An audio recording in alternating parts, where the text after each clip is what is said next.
네, 첫 소식부터 짚어보겠습니다. 온 나라가 김학의 동영상 때문에 난리인데 정작 김학의 본인은 모든 혐의를 부인하고 있어요? 동영상 때문에 자기가 피해를 보고 있다고 말하고 있습니다. 당시 성접대를 한 윤중천 씨의 입에 모든 관심이 쏠리고 있는데요. 네, 그런데 그 윤중천 씨가 저희 취재진을 만나서 입을 열었다고요? 네, 그렇습니다. 윤중천 씨가 이렇게 며칠에 걸쳐서 이렇게 장시간 동안 취재진을 만난 것은 아마 저희가 처음일 것 같은데요. 윤중천 씨가 저희에게 들려준 내용은 사실상 자백이라고 볼 수 있는 수준이었습니다. 윤중천 씨는 검찰에서 지금까지 김학의 씨를 모른다고 얘기했고요. 동영상도 자체를 부인했었는데 이 사건 정황을 정확하게 얘기한 것은 이번이 처음입니다. 네, 믿어야 할지 말아야 할지 모를 정도의 충격적 내용들입니다. 김학의 전 차관을 형이라고 부를 정도의 막역한 관계에서부터 성접대 의혹까지 윤중천 씨 본인의 육성으로 직접 들어보시겠습니다. 윤중천 씨가 스트레이트 취재진에게 만나자고 한 곳은 단골로 보이는 집 근처 대중목욕탕이었습니다. 예, 안녕하세요. 어떤 거요? 별장 성접대 파문의 핵심 당사자인 윤중천 씨는 김학의 전 법무부 차관과의 관계를 지금까지 단 한 차례도 인정하지 않았습니다. 김학의 전 차관과는 어떤 사이입니까? 동영상 사람입니다. 그러나 다시 온 나라의 이목이 집중된 마당에 입을 열겠다고 나선 윤중천 씨. 떠도는 소문을 바로잡기 위해서라고 강조했습니다. 이번에 털고 가야 되지 않나. 들려준 게 너무 많아요. 이미 나도 그동안에 인터넷에 도배돼 있고 또 그거에 대해서 만회를 하고 이런 생각도 없고 그냥 하도 이게 불려주고 빼고. 검찰의 대대적인 재수사가 시작된 만큼 여론전이라도 펴겠다는 것일까. 하지만 윤 씨의 입에서는 뜻밖의 말이 나오기 시작했습니다. 지난 2007년 김학의 전 법무부 차관의 검찰 재직 시절 검사장 승진 청탁을 자신이 해줬다는 겁니다. 처음에 찾아보는데 그 사람이 검사장 그한테 8번째 안에도 안 들어가고 안 됐어요. 또 어느 날 사무실로 왔더라고. 근심 푹 씻어 저녁에. 너 왜 그래? 그러니까 시끄니까 잘 안 됐고. 그래서 내가 검찰의 별로 불리는 검사장 승진. 이런 고민을 스스럼 없이 털어놓고 발벗고 나서 도와주는 막역한 사이. 김학의, 윤중천 두 사람은 그런 관계였음을 보여줍니다. 윤중천 씨는 한 유력 정치인의 이름까지 들먹이며 당시 청탁 과정을 떠올리는데 거침이 없었습니다. 이게 이제 형하고 친한 게 아니고 형님 이런 게 있는데 이랬더니 야 그럼 박사 원장 거기다 연락해라 이제 이래가지고 내가 그 형한테 연락해지 형 이렇다 하니까 좀. 유력 정치인의 형인 A씨가 잘 안다는 어느 의사에게 김 전 차관의 승진을 부탁했다는 말입니다. 검찰 고위직의 승진 인사를 왜 의사에게 청탁했다는 걸까? 그 당시 그 사람이 청와대 무슨 부인의 임파선 수술해가지고 인연이 있었어. 거기다 얘기하는데 청와대에서 지금 아니다 이래가지고 그날 밤에 빨리 찾아가라고 서로 내가 연결시켜서 만나서 해가지고 이제 내가 개인적으로는 인사도 하고 이래 해라고. 즉 윤중천 씨의 전화를 받은 A씨가 자신과 친분이 있는 개인병원 원장에게 김 전 차관의 승진을 부탁해보라고 조언했고 청와대와 인연이 있다는 이 원장이 모종의 힘을 썼을 거란 얘기입니다. 대권 주자의 반열에도 오르내렸던 유력 정치인의 친형 A씨. 취재진은 윤 씨가 형님이라고 불렀던 그를 찾아갔습니다. 그 건설업자 윤중천 씨가 선생님께서 당시 이제 원장이라는 분을 소개를 시켜줘서 그분을 통해서 이제 검사장급으로 승진을 할 수가 있었다. 그렇게 이야기를 하더라고요. 그런 얘기 조금 기억이 있는 것 같은데 야, 내가 무슨 힘이냐? 그랬을 거야. 내가 무슨 힘이냐? 그러니까 당시 윤중천 씨가 선생님한테 도움을 청한 사실은 그럼 있었던 건가요? 글쎄 아리까리해. 그런 얘기를 들은 것도 같고 오래돼가지고.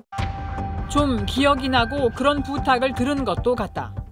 적어도 윤중천 씨가 김학의 전 차관의 검사장 승진 청탁의 첫 단추를 꿰는 건 맞는 듯했습니다. 취재진의 거듭된 확인 요청에 기억을 더듬던 A씨는 당시 정황을 조금 더 구체화했습니다. 박 원장은 내가 자주 만나니까 네네. 그 당시만 해도 윤중천이가 해병 전후에 힘이 있고 훈련 무슨 단체도 가지고 있고 뭐 그런 얘기 들어서 아주 좋은 사람이었더라고. 우리도 있고. 그래서 박 원장은 난 노사가 만나니까 같이 만나겠지. 다만 그 의사를 통해 인사청탁을 하라고 조언한 게 자신은 아니었다면서도 김 전 차관과 윤 씨 사이를 의형제라고 표현했습니다. 윤준의 성격으로 자기 의형제니까 도와주고 싶은 마음이 있었겠지. 이 사람 저 사람한테 우리 형제도 지급시켜달라고 그랬을 수도 있지. 윤중천 씨에게서 인사청탁을 받았다는 문제의사 박 원장은 별장 성접대 사건 수사 당시 드러난 윤 씨의 접대 대상자 목록에도 등장합니다. 원장을 소개해줬다고 그렇게 얘기하거든요. 원장 얘기는 다 얘기하시는 거예요? 다 원장? 아니 그 리스트에도 있고. 건설업자와 의사, 유력 정치인의 형까지 얽혔다는 검사장 인사청탁. 하지만 윤중천 씨는 그렇게 의리를 다해 살폈던 김학의 씨가 형편이 안 좋아진 자신을 대면대면히 대했다며 깊은 서운함을 내비쳤습니다. 그 사람 김학의는 개인적으로 좋아하지는 않은데 얍삽한 게 있어가지고 나는 자기를 마음으로 서로 대화를 지냈는데 근데 분양가 상한제 법이 딱 생겨가지고 터지다 보니까 못 수톱이 돼버려요. 그러니까 내가 어려워졌을 거 아니에요. 근데 김학의도 그걸 알고는 어느 날부터 내 전화를 하는데 잘 안 받아. 힘께나 쓴다는 유력자들을 향한 윤중천 씨의 로비 행각은 급기야 도를 넘고 말았습니다. 국민적 의혹으로 떠오른 성범죄 혐의도 윤 씨는 자신의 입으로 사실상 인정했습니다.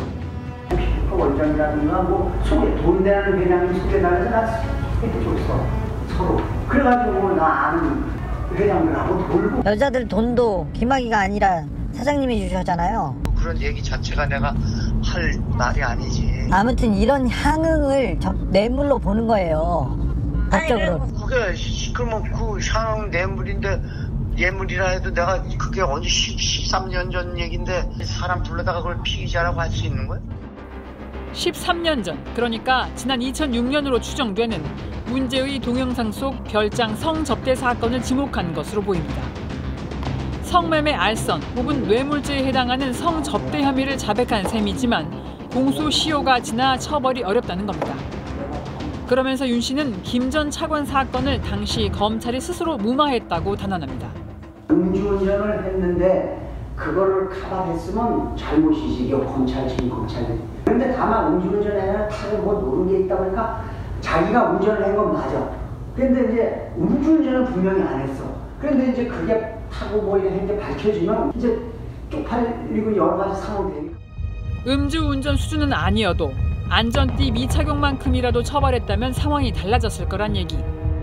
다시 말해 당시 성폭행 혹은 성접대 뇌물까지는 아니더라도 최소한 성매매 혐의 정도로는 김 전 차관을 사법 처리하고 넘어갔어야 하는데 검찰이 완전히 덮으려 했다가 오히려 뒤탈이 났다는 뜻입니다. 그 당시에 야 그걸 철저히 조사해봐라 이랬으면 아무것도 아니야. 그걸 숨기려다가 지금 이렇게 커진 거야. 깠어도 그때 깠으면 지금 이 사람 변호사하고 편안하게 하고 있을 거야. 사건의 핵심 피의자인 윤 씨가 당시 수사가 엉터리였다고 비판하며 검찰 조직과 김 전 차관을 조롱하는 상황. 그러면서 윤 씨는 지금까지 단 한 번도 인정하지 않았던 사실도 스스로 털어놨습니다. 온 나라를 발칵 뒤집어 놓은 CD 동영상 속 인물이 김학의 전 차관이라는 걸 확인해 준 겁니다. 김학의는 뭐 맞냐 이래서 아니 비스듬 한거 건네요. 그냥 그렇게 진술해요. 그 별장도 뭐 그게 맞냐니까 뭐 비슷하네요. 이건 검찰들은 볼 것도 아닌 건데 그때 정권도 어떻든 그 자기네 쪽에 사람 CD에 얼굴 나온 건 사실이니까. 김학의 씨는 예전부터 윤중천도 모르고 별장도 모르고 심지어는 며칠 전에 이 동영상 원본이 공개됐는데도 아무것도 알지 못한다고 부인을 했었는데요. 오늘 저희 보도를 보면 뭐라고 얘기할지 참 궁금해집니다. 검찰 고위 간부가 자신의 승진을 윤중천 씨한테 청탁했습니다. 자신의 뒤를 봐달라고 했고요. 이 간단한 관계가 아니었고 소위 말하는 스폰서 관계였다고 보여집니다. 사실 윤중천 씨에게 김학의 전 차관 로비는 빙산의 일각입니다. 사실인지 모르겠지만 본인 입으로는 검찰총장급 인사도 자신에게 잘 보이려고 매일같이 자기 찾아왔다. 그래서 김학의 전 차관은 그렇게 오는 사람 중에 한 명이었다는 겁니다. 그래서 저희끼리는 농반 진반으로 윤중천 씨에게는 아직 12명의 김학의가 남아있다라고 하고 했었죠. 네, 윤중천 씨는 그 돈 있고 권력 있는 소위 고관 대작들과 호영호제하면서 이 의형제를 맺는 방식으로 신분을 쌓아왔습니다. 의형제를 맺거나 그리고 가까워지려는 사람은 원주 별장에 불렀습니다. 그 별장에 다녀온 사람들을 스트레이트가 취재했는데요. 어떤 회장님은 인생 최고의 쏘가리 매운탕을 먹었다 이렇게 얘기하셨어요. 근데 그 회장님은 4천만 원을 뜯겼답니다. 그리고 미군 장교가 있었는데요. 그분 생일 파티를 또 윤중천 씨가 별장에서 해줬습니다. 그분은 4억 원대 사기 사건을 당했다고 주장하고 있습니다. 이런 식으로 그 별장에서 많은 일이 있었는데 별장에는 특이한 게 있었다고 합니다. 거기 가면 가면을 볼 수 있었는데요. 가면을 쓰고 파티를 벌인 정황에 대해서는 윤중천 씨도 인정하고 있습니다. 네, 맞습니다. 가면을 쓰고 평범한 파티는 아니었을 거라는 짐작이 갑니다. 그런데 지금까지 윤중천 씨 관련해서는 소위 동영상, 접대 이런 이야기에만 이목이 집중돼 있었는데요. 도대체 윤중천 씨는 뭐 때문에 이런 접대를 했는지 거기에 대해서 먼저 생각해봐야 되지 않을까요? 네, 지금 진행되고 있는 윤중천 씨에 관련된 수사는 갈래가 크게 세 가지인데요. 하나는 성폭행, 그리고 또 하나가 뇌물, 그리고 수사 무마 의혹입니다. 그중 가장 중요하게 밝혀야 될 부분이 수사 무마 의혹인데요. 그렇죠. 그런데 성폭행 혐의에 대해서 2번이나 면죄부를 줬기 때문에 이게 수사가 쉽지 않습니다. 그리고 그때 수사 무마 의혹이 수사가 됐었어야 되는데 그것도 지나간 일이고 직권남용이어서 사실 이 부분도 진상이 규명되기 어렵습니다. 네. 그런데 검찰이 이 수사 무마 의혹을 밝혀낼 중요한 열쇠로 보고 있는 사건이 하나가 있습니다. 그래서 첫 번째 검찰 수사의 첫 국면은 여기서 아마 치열한 전투가 벌어질 수 있다. 이렇게 보실 수 있겠는데요. 바로 윤중천 씨가 서울 목동에서 재개발 사업을 하겠다면서 무려 240억 원의 돈을 저축은행에서 대출받은 사건인데요. 윤중천 씨가 사업체를 세워서 불법 대출을 받았습니다. 그런데 돈도 갚지 않았고요. 그리고 처벌도 받지 않았습니다. 어떻게 보면 불법 대출하면은 좀 단순한 사건처럼 보이실 수 있는데 핵심은 그 사건 자체가 아닙니다. 그 사건을 처리해준 검찰과 윤중천 씨의 관계가 핵심인데요. 스트레이트가 그 사건 수사 기록을 단독 입수했습니다. 그 기록을 보면 검찰이 윤중천 씨를 어떻게 특별히 봐줬는지가 적나라하게 드러나 있었습니다.